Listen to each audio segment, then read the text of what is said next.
मंगलाचरण करेंगे। ओम नमः सिद्धेभ्याय जय श्री ओम नमः सिद्धेभ्याय जय श्री ओम नमः सिद्धेभ्याय। मंगलम भगवान वीरो मंगलम गौतमो गणी मंगलम कुंद कुंदाद्यो जैन धर्मोस्तु मंगलम सर्वमंगल मांगल्यम सर्व कल्याण कारकम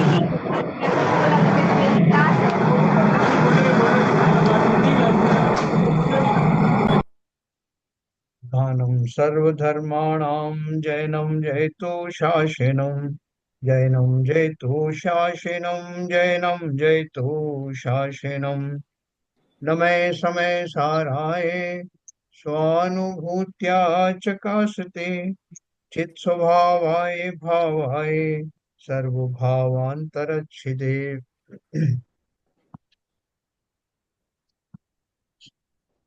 अध्यात्म अमृत कलश का सर्व विशुद्ध ज्ञानाधिकार चल रहा है, जिसमें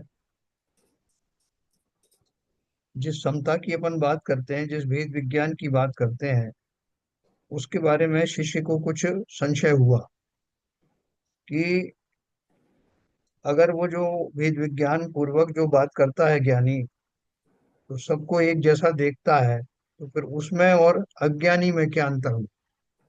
क्योंकि अज्ञानी भी किसी में जो है वो भेदभाव नहीं रखता, सबको एक जैसा ही मानता है। तो इसलिए उनमें इसमें क्या अंतर हुआ? सबको समदृष्टि से देखना, सब जी चीजें एक जैसी ही हैं, अच्छी हो या बुरी सब एक जैसी है, ऐसा भाव रखना। तो प्रश्नकर्ता की नजर में अज्ञानियों जैसा आचरण है, ऐसा उसने प्रश्न किया है। अपन उसके बारे में उसका समाधान पढ़ेंगे। और समता दृष्टि का वास्तविक स्वरूप क्या है? भेद विज्ञान का वास्तविक अर्थ क्या है? क्या ज्ञानी अपनी आंखों को बंद कर लेता है, या उसे की संसार की जितनी वस्तुएं उनमें कोई भेद दिखाई देता नहीं है? तो फिर उसके ज्ञान का क्या लाभ हुआ? इस तरह का प्रश्न है, हम बात करते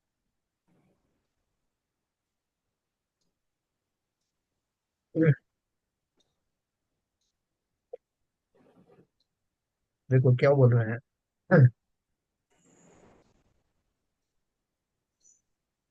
एक प्रश्न किया था अपन ने, कल पढ़ा था। यह स्वीकार करने योग्य नहीं है, हम सभी पंचेंद्रियों के द्वारा जिन जिन विषयों की उपलब्धि करते हैं, उन सभी के कर्ता ना होकर भी भोक्ता हैं ही। यदि भोक्ता ना होते तो आचार्य चरणान योग ग्रंथों में पंचेंद्रियों के विषयों का त्याग क्यों कराते? जब जीव ज्ञाता मात्र है और ज्ञान से बंध नहीं होता, तब तो सभी जीव पंचेंद्रियों के विषयों के अभोक्ता ही ठहरे। वे उनको इंद्रियों से जानते ही तो हैं। साधु के 28 मूल गुणों में पंचेंद्रिय रोध है, तो क्या इसका अर्थ इंद्रिय भोगों का त्याग नहीं है? है? वो क्या बोल रहे हैं कि हमको उपदेश दिया जाता है कि पंचेंद्रिय के विषयों का त्याग करो या उनका उनमें कमी लाओ। इसका अर्थ क्या है कि हम उन सबका पंचेंद्रियों की भोगों का भोगते हैं। और आप बोल रहे हो कि हम करता नहीं है, तो करता नहीं तो फिर भोगता भी नहीं। लेकिन करता हो या ना हो, है? लेकिन हम भोगता तो है ही ना। जैसे कल उदाहरण दिया था उन्होंने कि जो सुंदर बाग बगीचे हैं, उनको आंखें देखती हैं, तो सुगंध दुर्गंध आती है, उनको नाक सूंघती है, कर्नेंद्रिय से अच्छा म्यूजिक वगैरह सुनते हैं। तो इसका अर्थ क्या है? म्यूजिक हमने बनाया नहीं, ना नदी नाले हमने बनाए नहीं, लेकिन हम उनके उन दृश्यों के भोक्ता तो है ना। तो ये क्यों कह रहे हो कि हम भोक्ता भी नहीं? उसका एक तो प्रश्न ये था। तो हमारे पांचों इंद्रिय हैं, तो पांचों इंद्रियों के विषय जो है हमको प्रकट होते हैं, उन विषयों को हम देखते हैं। तो देखना तो भोगना ही हुआ ना। तो भोगना हुआ तो हम भोक्ता हुए ही हुए। अब ये क्यों कह रहे हो कि जो करता है वही भोक्ता होता है? तो हम करता भले ही ना हो, लेकिन भोक्ता तो है, ये प्रश्न है। तो समाधान दिया। नेत्रादि सभी इंद्रियां तो मात्र ज्ञायक हैं। उनका ज्ञान होने के बाद यदि आत्मा उनका ज्ञायक मात्र रहे, तो निर्बंध ही रहेगा। है? मेरे ये पांचों इंद्रियां हैं, तो पांचों इंद्रियों से मैंने ज्ञान तो किया, लेकिन किसी से जुड़ा नहीं। तो ज्ञान करना कोई अपराध नहीं। उनका ज्ञान होने के बाद यदि आत्मा उनका ज्ञायक मात्र रहे, तो निर्बंध ही रहेगा। पर ऐसा ना होकर यदि वह उन्हें राग का या द्वेष का विषय बनाता है, राग द्वेष के कारण उन्हें इष्ट अनिष्ट मानकर विषम स्थिति में आता है, तब वह बंधन प्राप्त करता है ना। उन्होंने बहुत शॉर्ट में कह दिया कि वो अगर ज्ञान खाली करता है तो कोई बात नहीं है, लेकिन अगर उनमें राग या द्वेष का करता है तो वो वास्तव में बंधन को प्राप्त होता है। इंद्रियों का कार्य ज्ञानात्मक ही है, वे ज्ञानोपयोग की साधन है ना। मैंने अपने घर में जो है 5 विंडो लगा रखी हैं, खिड़कियां लगा रखी हैं। तो जब भी कभी मुझे जरूरत होती है, इस तरफ की खिड़की खोलता हूँ तो देख लेता हूँ दृश्य, वहां क्या चल रहा है। दूसरी तरह की खिड़की खोलता हूँ, वहां का दृश्य देख लेता हूँ। तो वो इंद्रियां या तो खिड़की रूप माध्यम मात्र हुई, लेकिन उसके पीछे बैठा हुआ मैं ये निर्णय करता हूँ कि ये दृश्य अच्छा है बुरा है, वहाँ कैसे कैसा काम हो रहा है, वो मेरे भाव के अनुसार हो रहा है कि नहीं हो रहा है। ये निर्णय मैं करता हूँ, खिड़कियां थोड़ी करती हैं। तो क्या बोलना है, इंद्रियों का कार्य ज्ञानात्मक ही है, वे ज्ञानोपयोग की साधन मात्र हैं, तथापि उनके अवलंबन से पदार्थ ज्ञान करके रागादि करना बंध का कारण। खिड़कियों ने थोड़ी कहा कि जब आप मेरी वाली जो पल्ला खोलोगे तो आप वहां जो दृश्य देखोगे उसमें आप दुखी हो जाओ। खिड़कियों ने नहीं कहा, खिड़की तो माध्यम है वहां देखने के। ज्ञान बंध का कारण नहीं है, ज्ञानी उनका ज्ञान मात्र करता है, अतः अबंधक है। देखो फर्क क्या है ज्ञानी में, कि ज्ञानी उन खिड़कियों के माध्यम से खाली दृश्य देखता है, उनमें अच्छे बुरे की कल्पना नहीं करता। पर रागी उनसे राग भी करता है, अतः बंधक है। आचार्यों ने राग ही तो छुड़ाया, ज्ञान करने का निषेध नहीं किया। जो गलती सूरदास जी ने की थी ना, कि उन्होंने अपनी आंखों से कोई दृश्य देख लिया, जो दृश्य अश्लील दृश्य था, तो उन्होंने उसकी सजा अपनी आंखों को दी कि आंखों के कारण मैंने ये दृश्य देखा, अपनी आंखें फोड़ ली। लेकिन उन जो चर्म से बनी हुई चक्षु थे उनका क्या कसूर है, उनसे तो जिनेंद्र देव के भी दर्शन किए जाते हैं। लेकिन उसके पीछे बैठा हुआ मैं उन दृश्यों में अच्छे बुरे की कल्पना करता हूँ, और वहीं से राग द्वेष का प्रारंभ होता है। तो बोल रहे हैं आचार्यों ने राग ही छुड़ाया है, ज्ञान करने का निषेध नहीं किया। पंचेंद्रियों के ज्ञा, ज्ञात हुए विषयों पदार्थों में राग का त्याग करना पंचेंद्रिय रोध है। पंचेंद्रिय के विषयों का त्याग का अर्थ ही है, सभी साधारण संसारी मिथ्या दृष्टि जीव मात्र ज्ञाता ही नहीं रहते, वे राग द्वेष भी करते हैं। वही पांचों इंद्रियों वाले मुनिराज हैं, वही पांचों इंद्रियों वाला मैं हूँ। संसार में रह रहे हैं उनको भी वही सब चीजें दिखाई पड़ती हैं जो हमको दिखाई पड़ती हैं। तो फर्क क्या है, बोले वो मात्र ज्ञाता रहते हैं, राग द्वेष नहीं करते, लेकिन संसारी मिथ्या दृष्टि ज्ञाता मात्र नहीं रहते, वे राग द्वेष भी करते हैं, अतः रागादि के कारण बंधक होते हैं, ज्ञान के कारण बंधक नहीं होते। चरणान योग अध्यात्म दृष्टि का ही पोषक है जो चरणान योग में जो कहा जाता है कि पंचेंद्रिय के विषयों का त्याग करो, तो उसका अर्थ यही है, उनमें राग द्वेष आदि मत करो। साधु भी संसार के संपूर्ण दृश्य देखते हैं, गीत और गालियां दोनों सुनते हैं, स्वादिष्ट और कड़वे दोनों आहार करते हैं, सुगंधित पुष्प तथा मल मूत्र आदि की दुर्गंध दोनों सामने आने पर उनका ज्ञान करते हैं, कठोर और नरम भूमि का स्पर्श भेद भी जानते हैं। उनकी इंद्रियां इन सब का ज्ञान करती हैं, पर इनमें साधु समत्व का बोध रखता है, भेद नहीं करता। भेद नहीं करने का अर्थ क्या है, अच्छे बुरे का।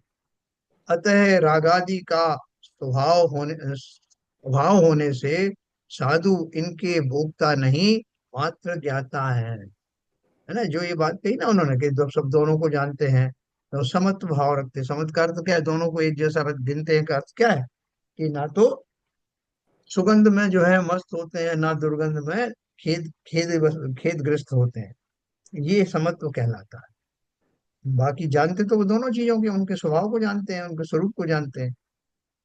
तो देखो, अब वो शिष्य ने एक प्रश्न और पूछा, जो पदार्थ जैसा है उसे वैसा ना जानना अज्ञान भाव है। देखो बहुत बढ़िया उसने एग्जाम्पल दिया। वो क्या बोल रहे हैं, जो पदार्थ जैसा है उसे वैसा ना जानना अज्ञान भाव है। सुंदर असुंदर दोनों को समान जानना, सुगंध और दुर्गंध का भेद ज्ञान न कर दोनों को एक जैसा जानना, गीत और गाली में एकत्व बुद्धि करना, यह सभी क्या गायक आत्मा के लक्षण हैं? हमारी समझ में जैसे अज्ञानी बालक कंचन कांच का भेद ना जानकर कंचन को भी कांच की तरह फेंक देता है, साधु भी यदि उस कंचन कांच के भेद को ना जानकर दोनों को समान मानता है, तो वह बालक की तरह अज्ञानी ही है। इसे ज्ञानी कैसे कहना चाहिए? है ना, क्या बढ़िया प्रश्न किया उन्होंने। कि वो भी तो एक जैसे ही मानता है, बालक है या पागल है, उसको भी कुछ फर्क नहीं पड़ता। खेल खेल में उसने सोने को फेंक दिया, खेल में उसने जो है कांच को फेंक दिया, उसके लिए सब बराबर।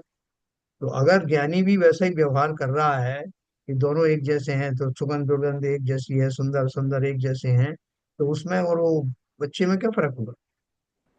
समाधान दिया, साधु जानता तो सब है, सुगंध क्या है, दुर्गंध क्या है, कंचन कौन है, कांच कौन है, गीत क्या है और गाली क्या है, यह भेद वह सब जानता है। इनका उसे अज्ञान नहीं है, तथापि वह समदृष्टि है। इनको राग द्वेष का विषय नहीं बनाता, अतः समदृष्टि है। वो बालक तो खेल खेल में भी कभी उसको जो अच्छा लगेगा कि हाँ ये कांच मुझे अच्छा लग रहा है, तो उसको ग्रहण कर लेगा।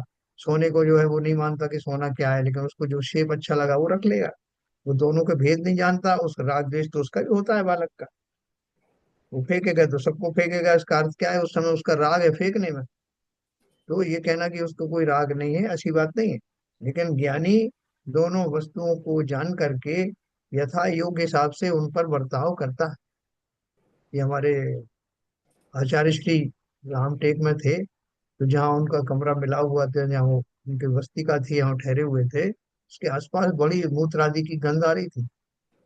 तो हम भी वहाँ, हम लोग भी बहुत सारे लोग थे वहाँ। तो उनसे जाके कहा, निवेदन किया कि महाराज बगल में दूसरा कमरा आपके लिए तैयार किया जा रहा है, आप वहाँ शिफ्ट करिए।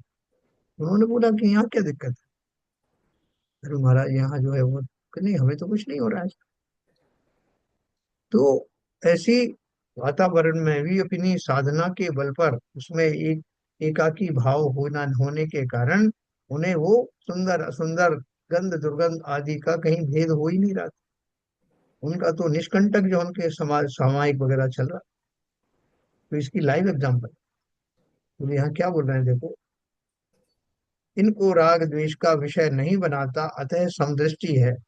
जीव को मात्र जीव है ऐसा जानता, पुद्गल को मात्र पुद्गल है ऐसा जानता, जीव की विविध पर्यायों, बाल वृद्ध युवा स्त्री पुरुष आदि भेदों को जानता हुआ भी इन अवस्थाओं में मोहित नहीं होता है। मुनिराज अगर थोड़े से वृद्ध हो गए, तो वो मानने लगेंगे अरे मेरा शरीर तो सूख रहा है, मुझे बहुत जल्दी कुछ उपाय करना चाहिए, थोड़ा अच्छे भोजन वोजन का जो है ऑर्डर दे देना चाहिए श्रावकों को। तो ऐसा करूंगा तो क्या होगा? शरीर के प्रति राग हुआ, और या अपनी जो अवस्था है उसके प्रति द्वेष हुआ।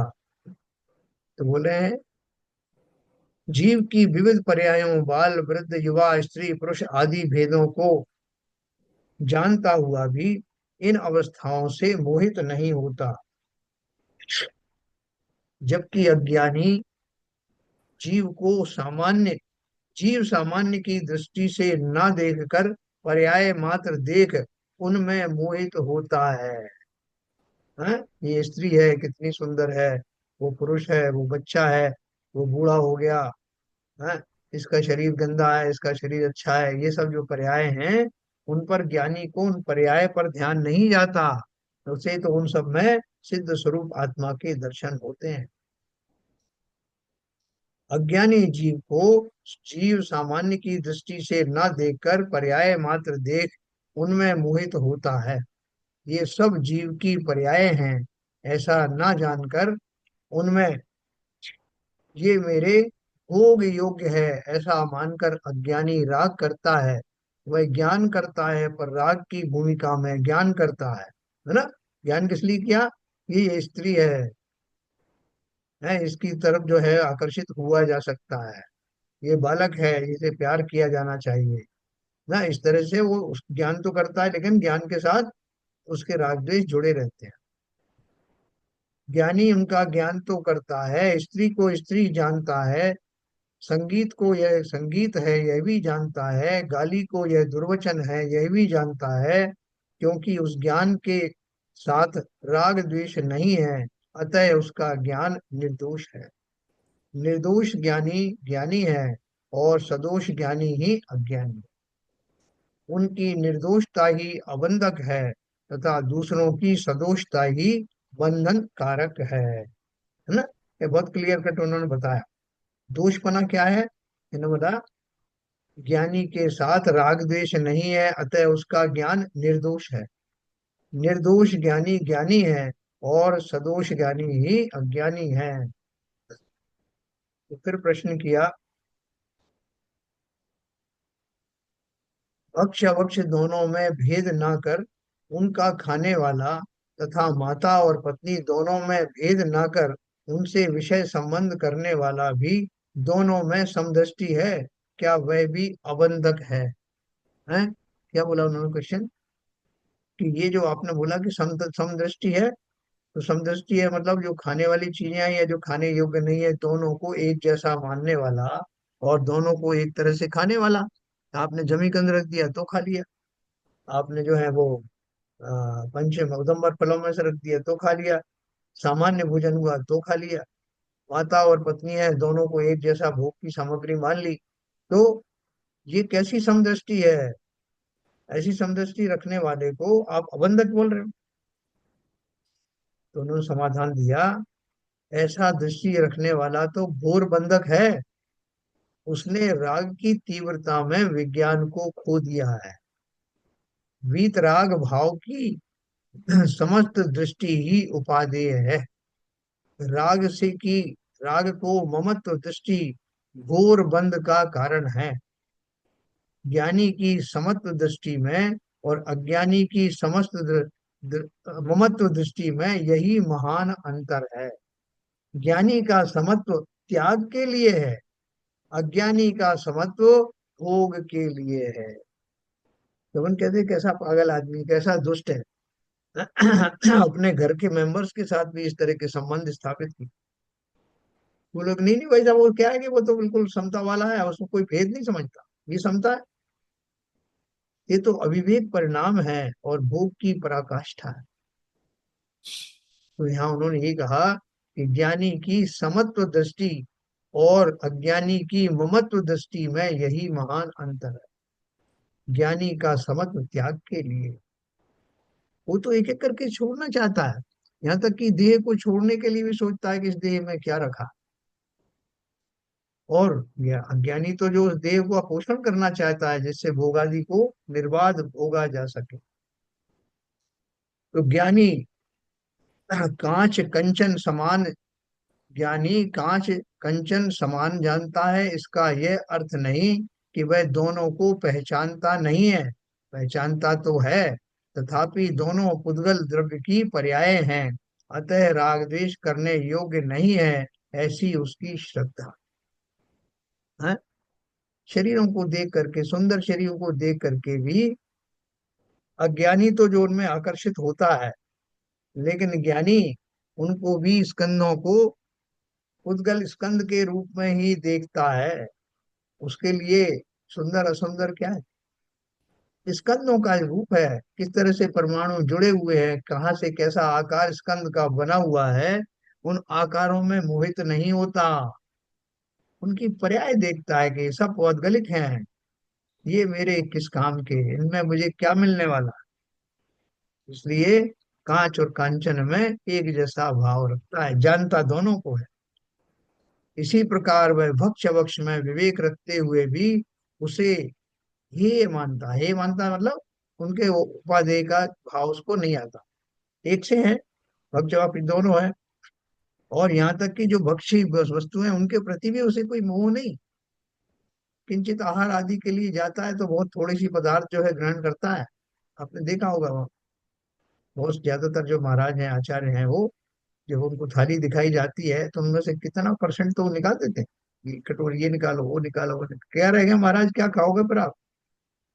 है ऐसे तो आपकी देह कमजोर होती चली जाएगी। आपने खाली एक दाल रख ली और एक रोटी रख ली, ज्यादा से ज्यादा एक लौकी की सब्जी रख, सारे रस छोड़ दिया आपने महाराज, आपकी देह का हमें तो बहुत चिंता है ना।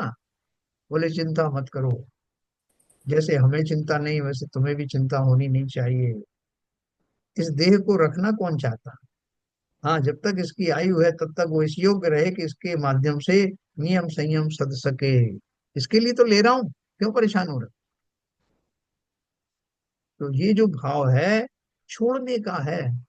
तो महाराज पहले शुरू में दोनों प्रतिदिन आहार लेते थे, फिर उन्होंने उपवास करना शुरू किया, फिर एक दिन का, 2 दिन का, 3 दिन तक। क्या भाव आया कि महाराज कुछ कमी रह गई क्या? बोले कोई कमी नहीं है, कमी तो मुझ में थी, जो अब तक इतना संयम धारण नहीं किया, अब करूंगा। इसी भाव के साथ तो इतना निर्जला और तप और आदि करते हैं। तो इसलिए इसी प्रकार वह वक्ष वक्ष में विवेक रखते हुए भी उसे हेय मानता है। अज्ञानी राग द्वेष की भूमिका के कारण उनमें भेदभाव करता है। उसका भेदभाव ज्ञान मूलक नहीं है, राग मूलक है।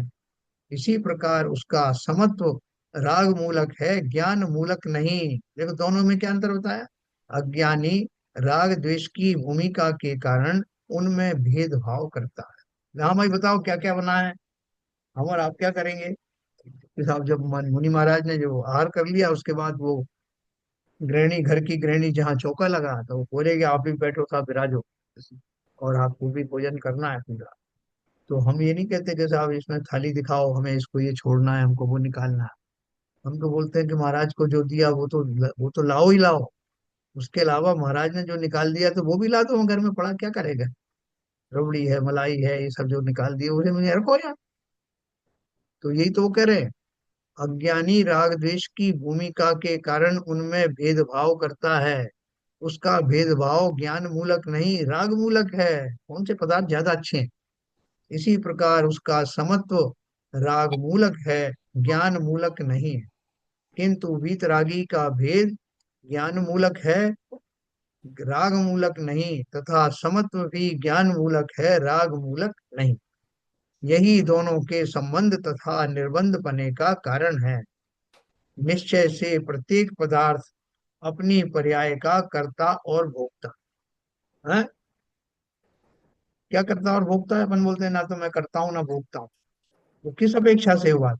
बोलता है निश्चय से प्रत्येक पदार्थ अपनी पर्याय का कर्ता और भोक्ता। देखो, जब हम बोलते हैं कि कोई किसी का कर्ता भोक्ता नहीं, तो ये पदार्थ है तो कुछ ना कुछ तो कर्ता और भोक्ता किसी अपेक्षा से होगा। बोले बिल्कुल है। किस अपेक्षा से है? प्रत्येक पदार्थ अपनी पर्याय का ही कर्ता और भोक्ता है, दूसरे किसी की पर्याय का कर्ता भोक्ता नहीं है। बहुत सिंपल बात है। मेरे अंदर भी कर्तापना है, मेरे अंदर भोक्तापना है, लेकिन कौन सा? मैं अपनी पर्याय का कर्ता और भोक्ता हूँ। पर्याय कौन सी है मेरी? मैं अपनी पर्याय कौन सी है भाई बताओ, जीव की पर्याय के बारे में बताओ। मैं जीव हूं ना, मेरी क्या पर्याय है जिसका मैं करता हूँ? कैलन जी हैं? नहीं? नहीं, बोलिए हाँ श्री। है। हाँ बोलिए। जीव हमारी पर्याय, मनुष्य की पर्याय है। लेकिन अ, बहुत एग्जैक्टली मेरे को ये आंसर नहीं कर पाऊंगा मैं। हम्म। जीव की पर्याय क्या है? मैं बोलता हूँ कि मैं अपने पर्याय का ही कर्ता भोगता हूँ, अन्य की पर्याय का कर्ता भोगता नहीं। और इसी तरह सारे पदार्थ भी अपनी अपनी पर्याय के ही कर्ता भोगता है। तो इसका अर्थ क्या है? मेरे आत्मा का जो स्वभाव है वही मेरी पर्याय है।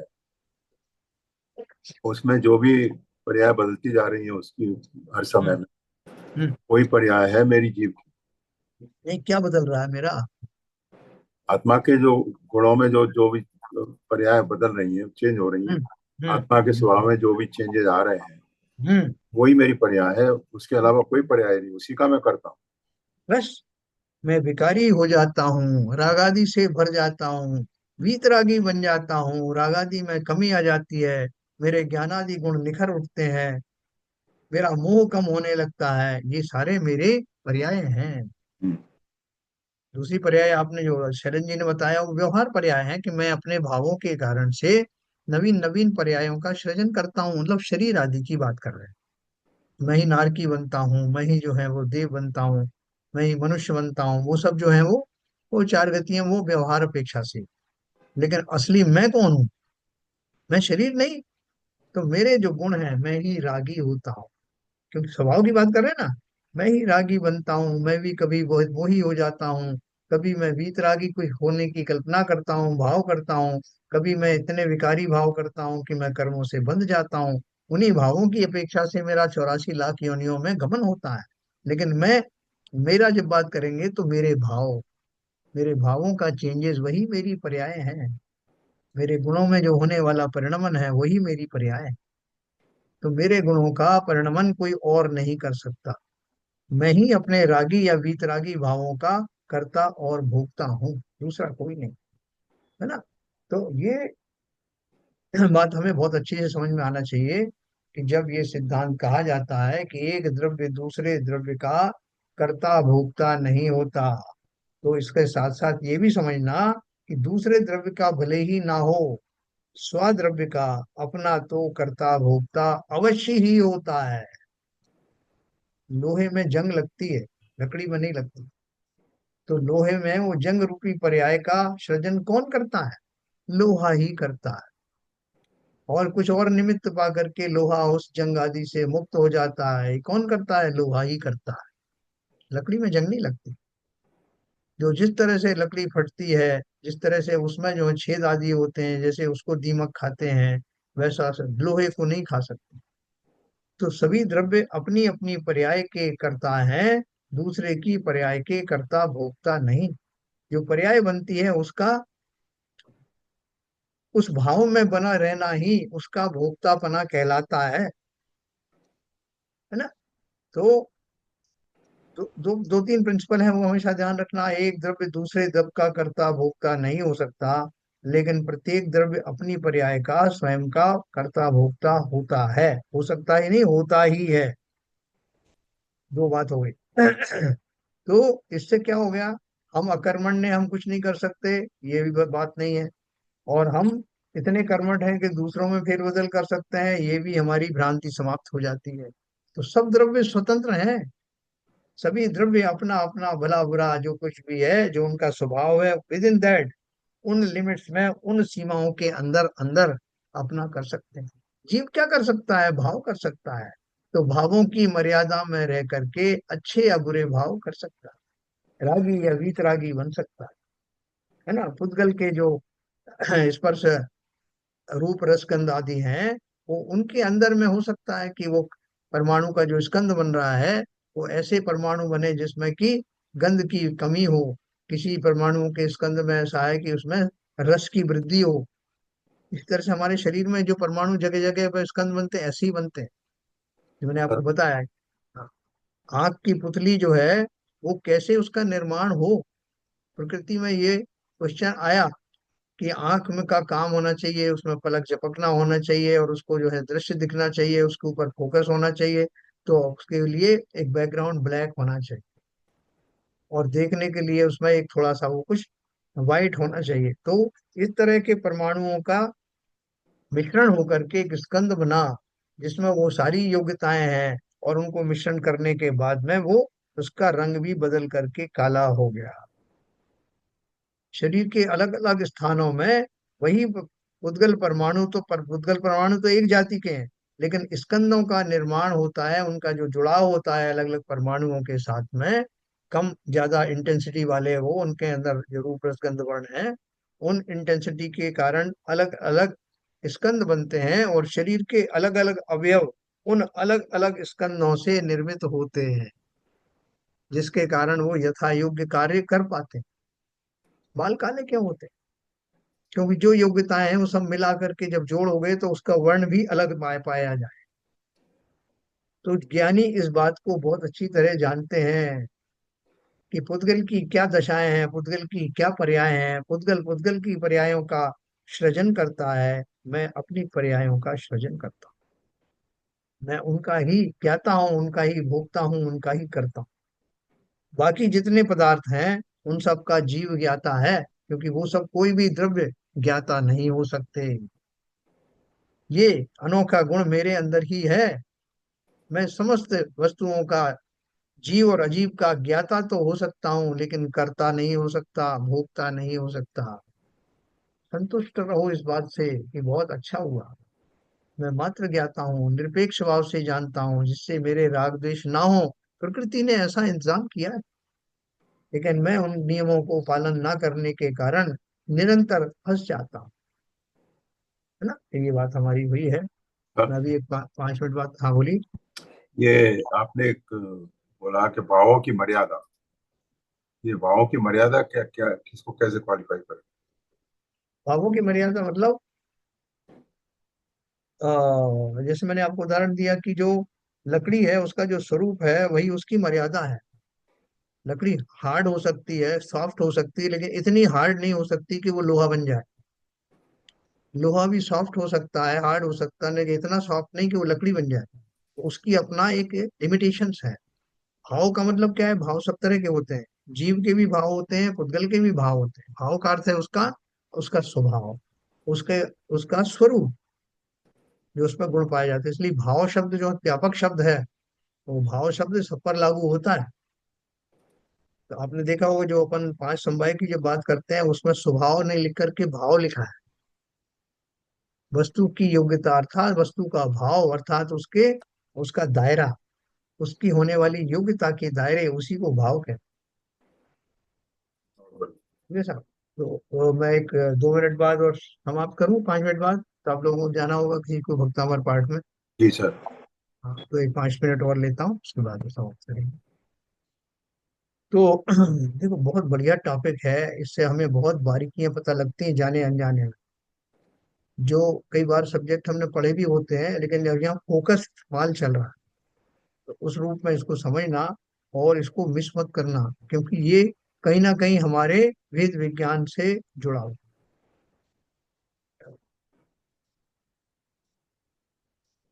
तो देखो क्या लिखा था, निश्चय से प्रत्येक पदार्थ अपनी पर्याय का कर्ता और भोक्ता है, पर पदार्थ की पर्याय का कर्ता भोक्ता नहीं है। रागी अज्ञानी भी, रागी अज्ञानी भी अपने राग और अज्ञान भाव रूप पर्याय का कर्ता भोक्ता है। रागी कौन है भाई? मैं ही रागी हूँ। मैं जब राग करता हूँ तो राग के कारण मुझे जो कुछ भी दिखाई देता है, जो मुझे विषयों में आनंद आता है, या जो प्रतिकूल वस्तुओं के प्रति द्वेष आता है, उस पर्याय का मैं ही करता हूँ। मैंने ही वो भाव बनाए, और उस राग के फलस्वरूप मैं उनका भोग करता हूँ। है, मुझे एक शरबत पिया, एक गिलास, तो मुझे बहुत मजा आया। क्यों मजा आया? क्योंकि मेरे को उसके प्रति राग बहुत हो गया था। मुझे बहुत तेज प्यास लग रही थी, और ऐसे में मुझे मीठा शरबत दिया, ठंडा मीठा शरबत दिया, तो मुझे बहुत आनंद आया। तो वो जो आनंद रूपी जो भाव था, वो मेरे राग के कारण से जन्मा, और उसमें होने वाले आनंद में जो मैं खो गया, वो मेरा उस पर्याय का, उस राग से युक्त होने वाली प्यास का भोगता था। उसको मैंने भोगा। तो क्या बोला उन्होंने? रागी अज्ञानी भी अपने राग और अज्ञान भाव का भाव रूप पर्याय का कर्ता भोगता है, वह भी पर का कर्ता भोगता नहीं। मेरी प्यास का आनंद मैं ही ले रहा हूँ। अब बोले साहब प्यास तो मुझे ही बहुत लग रही, तो उसके आप जानो, मुझे क्या करना है। दूसरा बोले साहब मुझे तो बिल्कुल प्यास लगी नहीं, मैं तो पता नहीं आपको क्यों लग रही। बोले भैया मुझे तो बहुत आनंद आएगा अगर शरबत लाए तो। और वो जो दूसरा खड़ा हुआ था उसको भी दिया, उसने नहीं पिया। तो वो अपनी, अपनी पर्याय का स्वामी है। उसका क्या भाव है, उसका क्या राग है, कितना राग है उसने छोड़ा हुआ है। उसने बाहर का पेय छोड़ा हुआ है, नहीं ले रहा है। यानी कुछ भी हो सकता है। तो क्या बोला उन्होंने? रागी अज्ञानी भी अपने राग और अज्ञान भाव रूप पर्याय का कर्ता भोक्ता है, वह भी पर का कर्ता भोक्ता नहीं है, तथापि वह अपने को पर का कर्ता भोक्ता मानता है, यही उसका अज्ञान है ना? आपने उसको पानी के वो शरबत का गिलास दिया सामने वाले को, उसने नहीं लिया। फिर दूसरा बोला, अरे मैं देता हूँ, देखो आपने ढंग से दिया नहीं, मैं देता हूँ इसको। तो तब देखो कैसे नहीं लेता है। तो उसने उसको दिया और उसने ले लिया। तो क्या हो गया, वो कहेगा कि देखो, इसको प्यास लगाने वाला, इसको सुख पहुंचाने वाला सामर्थ्य मुझ में है, आप में नहीं। लेकिन वास्तव में बात क्या हुई, वो जो दूसरा देने वाला था वो उसका प्रेरक या निमित्त तो हो सकता है कि उसने उसका लिहाज किया कि चलो भैया बड़ा आदमी है, इतना दे रहा है, ले लो वाले बेमन से ले लो। तब भी लेना नहीं लेना सामने वाले के ऊपर ही है, चाहे आपने दिया चाहे किसी और ने दिया। तो उसके अंदर में जो भाव जागृत हुए, स्वीकार करने के अस्वीकार करने के, उन भावों का मालिक कौन? मालिक तो वही है, सामने वाला ही।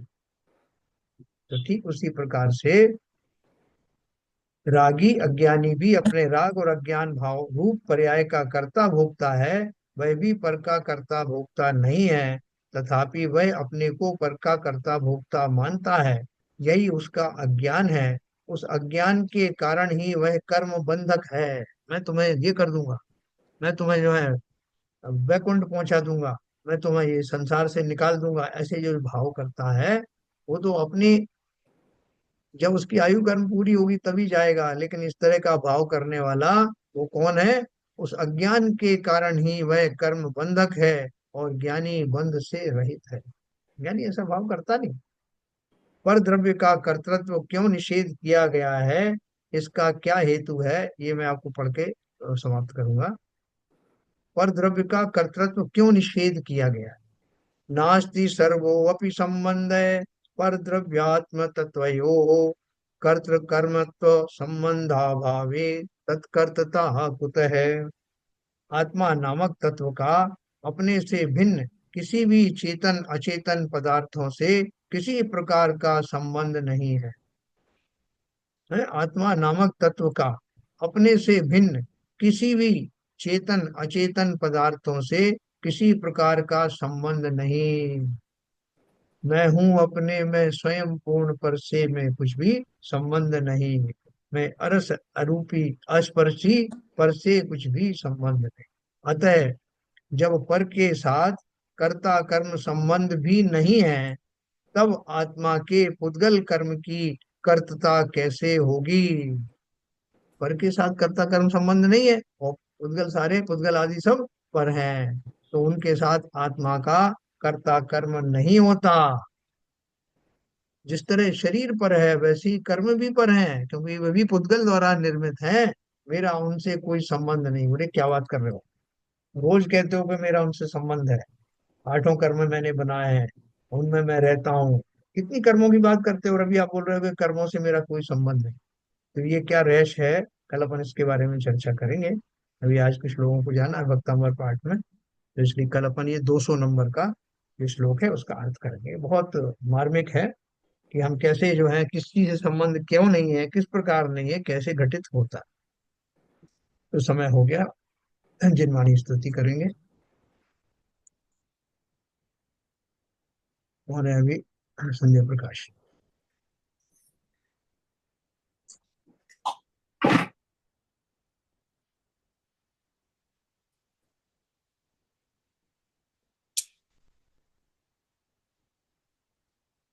संजय प्रकाश जी नहीं? आप ही कर दीजिए। चल भाई।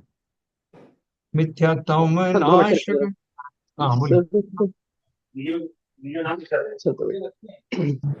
सिरिजणे वाणी जग कल्याणी जग जन मते तम मोहे हरि जन मन हारे रण हरे हारे जम चरा भव रोगे हरि तिथैरणं दिव्य जुड़िम जो पढ़ै सुड़ै मैये धारै प्राणं सौख्यमनन्तं धरिये सासद मोक्षे पदं पावै सासद मोक्षे पदं पावै। जिनवाणी माता की जय। नमस्कार मंत्र।